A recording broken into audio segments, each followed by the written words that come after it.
ইরানের president Ebrahim Raisi সহ নিহতদের প্রথম জানাজা সম্পন্ন হয়েছে।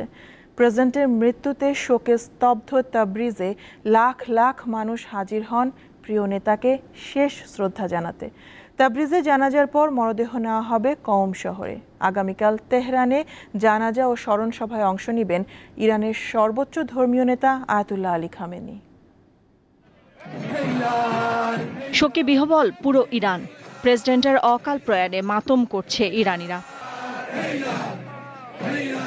একদিকে চলছে সদ্য প্রয়াত প্রেসিডেন্ট মোহাম্মদ ইব্রাহিম রাইসিকে অন্তিম বিদায় জানানোর প্রস্তুতি, অন্যদিকে নিহতদের স্মরণে সারা দেশে চলছে দোয়া মাহফিল সহ নানা ধর্মীয় আচার অনুষ্ঠান। রবিবার থেকে ঘুম হয়নি। তিনি অনেক ভালো প্রেসিডেন্ট ছিলেন, জনগণের সেবক ও বিনয়ী ছিলেন। প্রেসিডেন্ট রাইসির চলে যাওয়া শুধু ইরান নয়, মধ্যপ্রাচ্যের জন্য বিশাল ক্ষতি। তিনি অনেক সাহসী ছিলেন।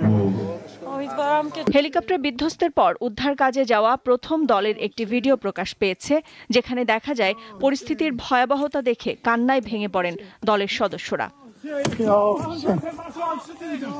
ইব্রাহিম রাইসির মৃত্যুতে শোক পালন হচ্ছে ভারত, মালয়েশিয়া ও পাকিস্তান সহ বিভিন্ন দেশে।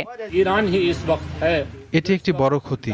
তিনি ছিলেন সেই নেতা যিনি আমেরিকা এবং ইসরায়েলের দুষ্টু পরিকল্পনার বিরুদ্ধে দাঁড়িয়েছিলেন।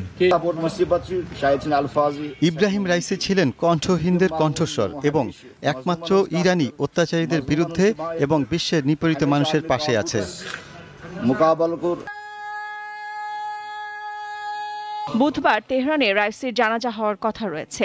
সর্বোচ্চ নেতা আয়াতুল্লাহ আলী খামেনি তাতে অংশ নেবেন। পরে জন্ম শহর শাশহাদে রাইসিকে দাফন করা হতে পারে। নাদিরা জাহান, দীপ্ত বার্তাকক্ষ।